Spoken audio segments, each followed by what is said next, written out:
Hello.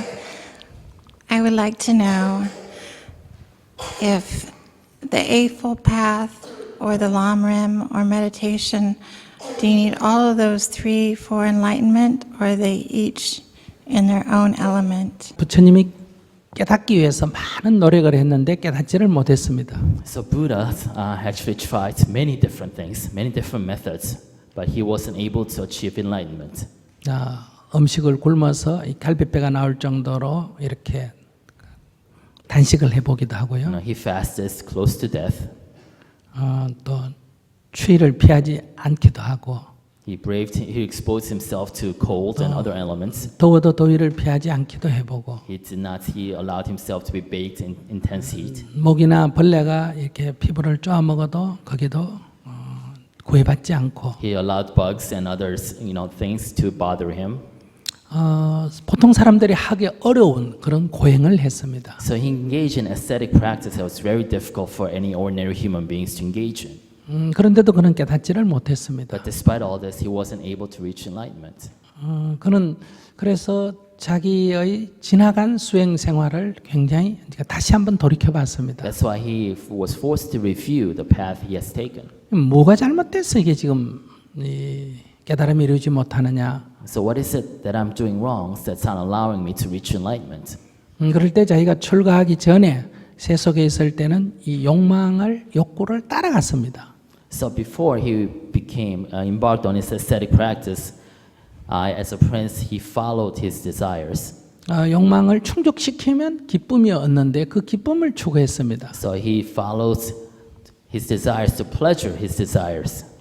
그러나 그것이 아무리 쫓아가도 충족이 되면 또 욕망이 커지고 또 충족이 되면 또 욕망이 커지고 그래서 그것이 끝이 나지 않았습니다. But however, once he satisfies his desire and pleasures, it increased his desire. So it never ended. 그래서 그는 이 욕망의 충족을 통해서는 완전한 즐거움에 즉 해탈에 이룰 수 없다. 이래서 출가를 했습니다. That's why when he realized he could never be truly free and enlightened as long as he followed the path of his desires, that's why he left his father's house. 그래서 그는 다시 그 욕망을 이번에는 억압을 했습니다. So in order to start his ascetic practice, he tried to suppress his desires. 어떤 욕망도 용납하지 않았습니다. He did not allow any desire, however small, to come through. 아까 우리가 얘기했던 그런 생존을 위한 기본적 욕구마저도 억압을 했습니다. He even repressed those basic survival needs. 음식도 먹지 않았고 He didn't eat, 잠도 자지 않고 he didn't sleep, 옷도 입지 않고 he didn't clothe himself. 이런 식으로 우리가 보통 사람이 할 수 없는 끝간데까지 갔습니다. And he went all the way to the end. He engaged in all those things that we cannot even imagine engaging. 그래도 깨닫지 못했습니다. But even so, his search for enlightenment was fruitless. 그런데 그는 이 자기의 이 두 가지 하나가 앞에 거를 철학적으로 쾌락을 쫓는다 그러고 두 번째가 고행을 한다고 말합니다. So the first path was pursuing desires or pleasures. The other one was a ascetic practice. 그런데 이 고행을 통해서도 깨닫지 못하는 이유는 But the reason that he wasn't able to achieve enlightenment even through the ascetic practice 고행은 쾌락을 쫓는 것과 정반대 같은데 사실은 동일한 겁니다. was that he realized that even though ascetic practice on the surface looked opposite of his pleasure-seeking lifestyle, in effect they were the same. 그것을 발견한 거예요. And that's what he discovered. 즉 우리가 욕구가 있습니다. Say we have this desire, 욕구를 따라갑니다. and we follow this desire. 욕구를 하나는 억압을 합니다. And one, you may repress that desire, suppress that desire. 욕구를 따라가는 것만 욕망에 종속된 게 아니고 욕구를 억압하는 것도 욕구에 대응하는 거기 때문에 욕구에 종속돼 있다는 겁니다. So following the path of desire and suppressing desire are both one and the same in the sense that you are allowing desire to dictate your reaction. 그래서 그는 제3의 새로운 길을 찾아갔습니다. That's why he was looking for a third way. 그걸 우리가 중도라고 말합니다. And we call that the middle way. 그것은 욕망을 따라가지도 않고 In middle way, you don't follow desire, 욕망을 억압하지도 않습니다. nor do you suppress desire. 그럼 어떻게 하라는 거냐? Then what to do? 욕망을 알아차리고 To recognize desire as what it is. 지켜보는 겁니다. and observe it. 그러면 그 욕망이 일어났다가 일정한 시간이 지나면 사라지는 그 성질을 발견했습니다. And then you actually allow yourself to see the whole life cycle of that desire. It comes into be and it disappears. 그래서 그는 욕망으로부터 자유로워졌습니다. And by that, he was able to free himself from desire. 이것이 가장 중요한 수행의 첫 번째 길, 중도의 길을 가야 합니다. And that is the most important point of Buddhist spiritual practice, the middle way. 이 중도의 길에는 다시 세분화하면 8가지가 있습니다. And if you go down even deeper, it's in the middle ways, and they're the eight rightful path. 그것을 8가지 바른 길, 8가지 바른 길이라고 보통 말합니다. And so we call that the eight rightful path. 그 가운데 이 말을 어떻게 할 거냐, 바르게 하는 것. It's how to speak correctly or wisely, 그다음에 이 행동을 어떻게 할 거냐, and how to behave or act wisely, correctly, 생활을 어떻게 할 거냐. how to live correctly. 이 3가지 바른 길이 제시되어 있습니다. And so among the eight, it deals with those three ways. 이것을 우리는 실라, 계율이라고 말합니다. And so we call them the rules that govern us.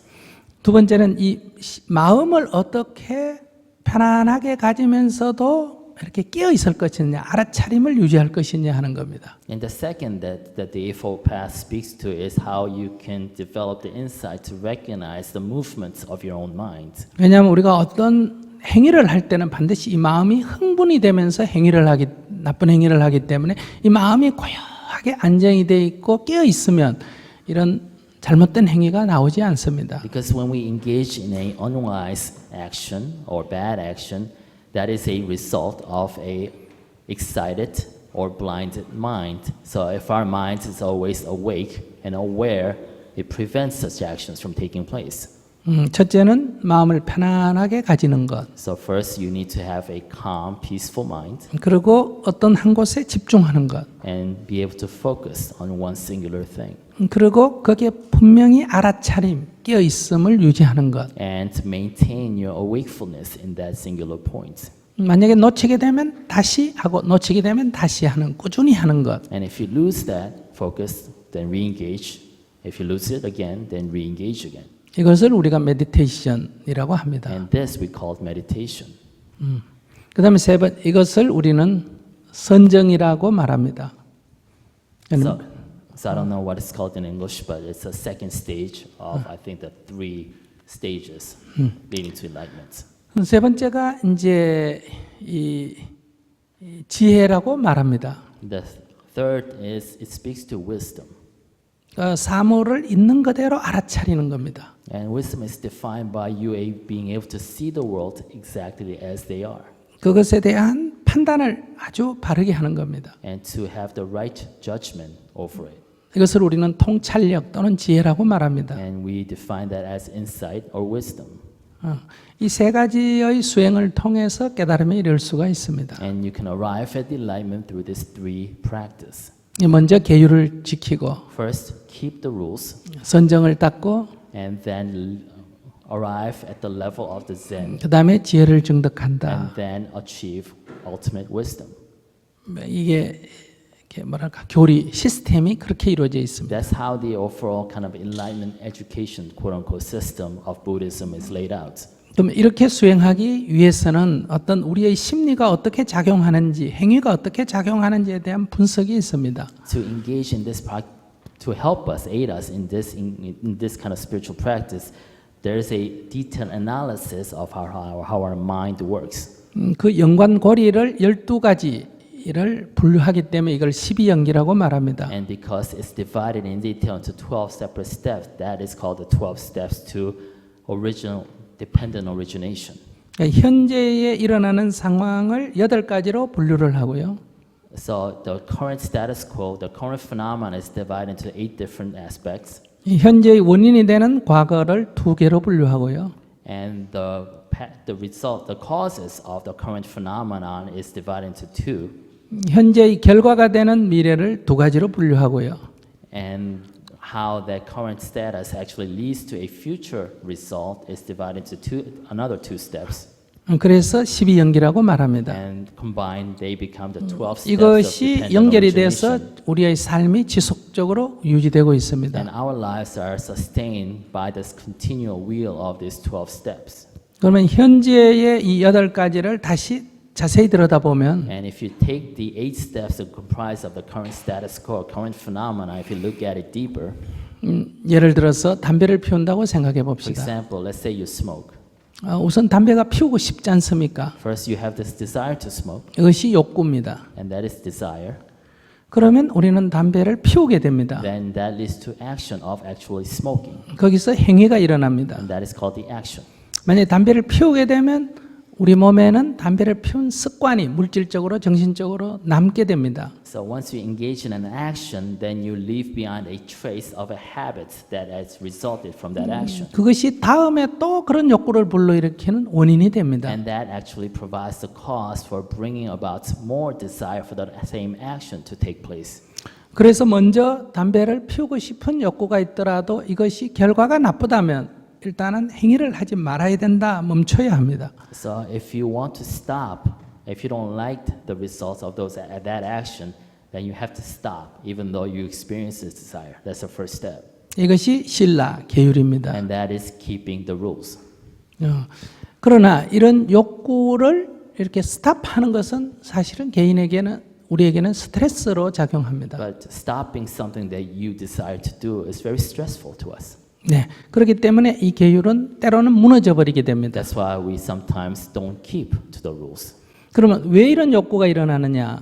Then ask yourself, why is this desire within me? 이것에 대한 연구가 필요합니다. You need to explore yourself. 그 전에 내가 담배를 피웠던 습관이 있습니다. That's because sometimes you probably have a habit, a mental habit of wanting to smoke.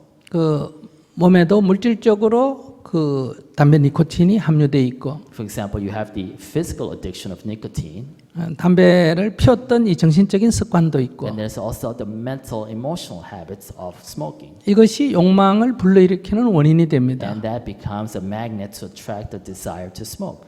누가 담배를 피운 담배 연기 냄새를 맡거나, For example, if you smell the smoke of others smoking, 담배를 눈으로 보거나, if you see a cigarette, 머릿속에서 담배를 or 생각하거나, if you imagine the shape of a cigarette, 그러면 담배를 피운 사람은 이렇게 기분이 싹 좋아집니다. and then if you are a smoker to begin with, that stimulus makes you feel good. 예, 이 기분이 좋음이 피우고 싶은 욕망으로 전이가 되는 것입니다. Because it actually resonates with the ingrained habits you already have, and that leads to the desire to smoke again. 그러니까 이 기분이 좋음이 일어날 때 만약에 우리가 알아차림이 있다면, But for example, if you were awake enough to recognize that sense of feeling good when you think about smoking at that point in time, 피우고 싶은 욕망으로 일어나기 전에 멈출 수가 있습니다. then you are able to stop the mental stimulus or that habit from turning into an actual desire right then and there. 이것은 훨씬 쉽습니다. And it's a lot easier actually if you do 그러나 that. 그 기분을 알아차리는 게 쉽지가 않습니다. But it's very difficult to be awake enough to catch that at that moment. 마치 두 개의 부싯돌이 부딪혀서 반짝 불이 나는 같은 순간입니다. Because it's very temporary, very instantaneous, almost like two pebbles coming together for that spark.